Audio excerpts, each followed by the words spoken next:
Sa video na to, ating pag-aralan kung anong pagkakaiba ng arithmetic sequence at geometric sequence.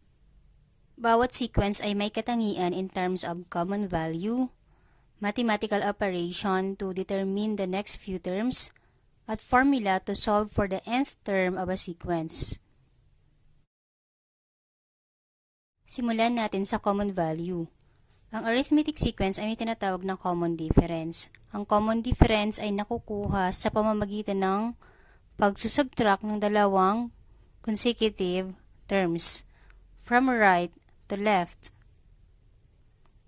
So, ang common difference ng number 1 ay 4 minus 2, which is equal to 2.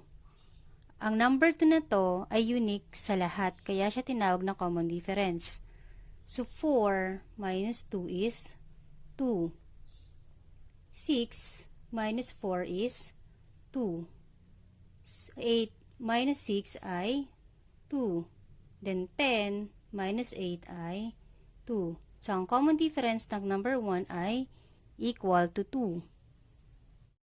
So, number 2, 50, 45, 40, 35, at 30. So, ang sequence ay pababa. Ang common difference nila ay 45 minus 50.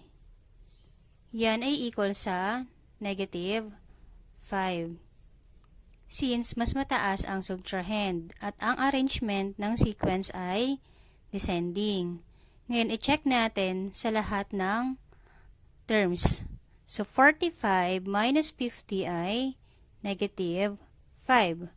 40 minus 45, yan ay negative 5.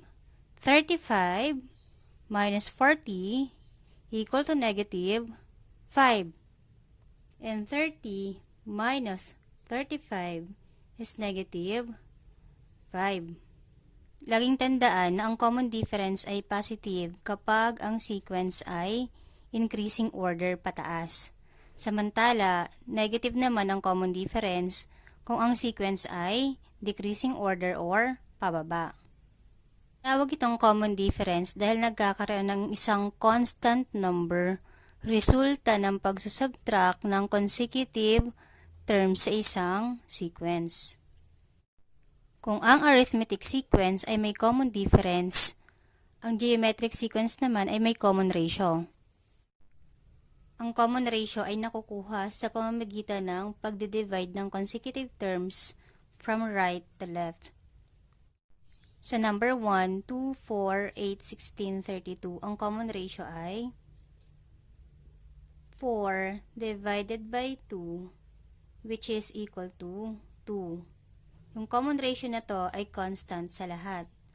4 divided by 2 ay 2. 8 divided by 4 is 2. 16 divided by 8, 2. Then 32 divided by 16 ay 2. So, ang common ratio ng number 1 ay 2. Number 2, 1, 3, 9, 27, 81. Common ratio is 3 divided by 1 equal to 3. So, 3 divided by 1, 3. 9 divided by 3, 3, 27 divided by 9, 3, and 81 divided by 27 is 3. Ang common ratio ay whole number kung ang sequence ay arranged in increasing order. Samantala, ang common ratio ay fraction kung ang sequence ay arranged in decreasing order.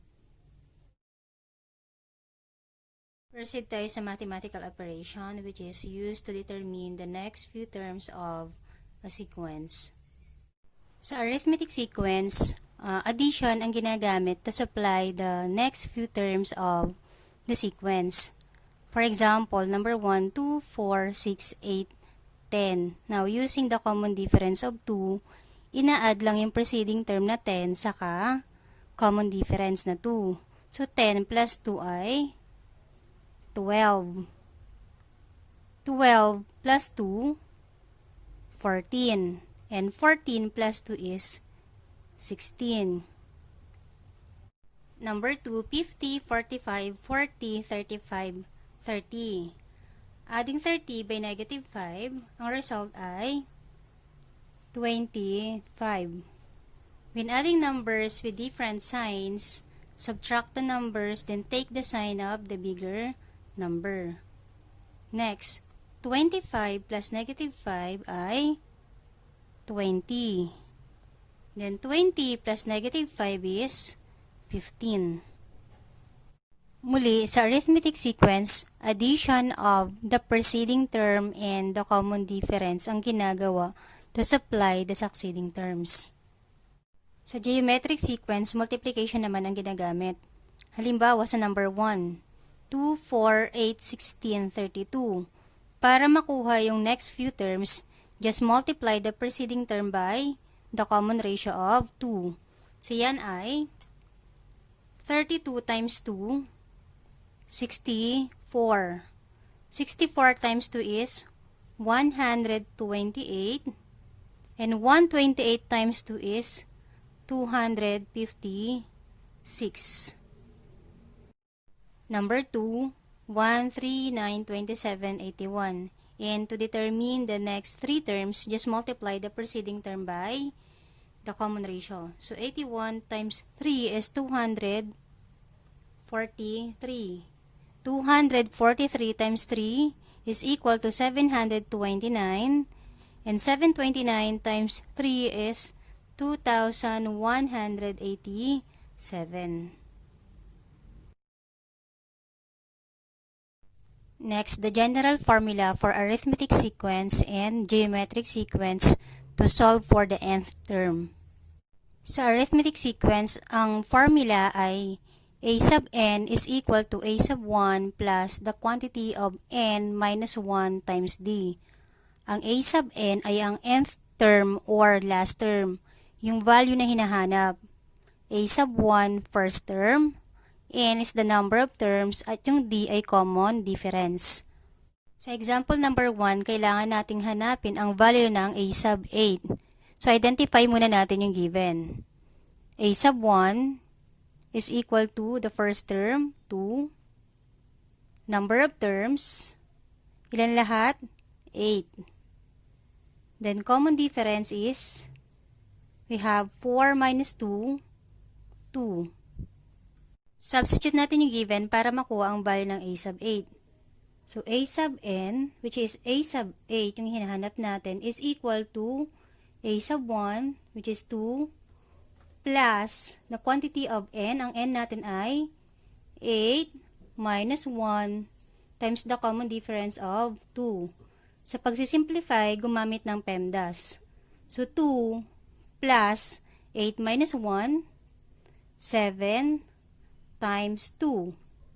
Then 2 plus 7 times 2 is 14. Then last, 2 plus 14, 16. So, ang value ng a sub 8 ay 16. Sa geometric sequence, ang ating general formula ay a sub n is equal to a sub 1 times the common ratio raised to n minus 1. I-apply natin ang formula para makuha ang value ng a sub 8. So, ang given natin ay a sub 1, first term is 2. Ang common ratio natin ay 4 divided by 2, which is equal to 2. And the number of terms is equal to 8. Substitute natin yung given sa formula para makuha yung value ng a sub 8. So, meron tayong a sub 8 is equal to, ang a sub 1 natin ay 2 times ratio natin ay 2 raised to n is 8 minus 1. Sa pagsisimplify, gumamit ng PEMDAS. Parenthesis, exponent, multiplication, division, addition, subtraction. So, yun yung sequence niya. 2 times 2 raised to 8 minus 1 is 7. Okay, 2 times 2 raised to 7, ibig sabihin yan, 2 times 2 times 2 times 2 times 2, times 2, and times 2. Multiplying 2 by itself 7 times. So, yan ay 2 times 128. 128 times 2 is 256. So, ang value ng a sub 8 ay 256.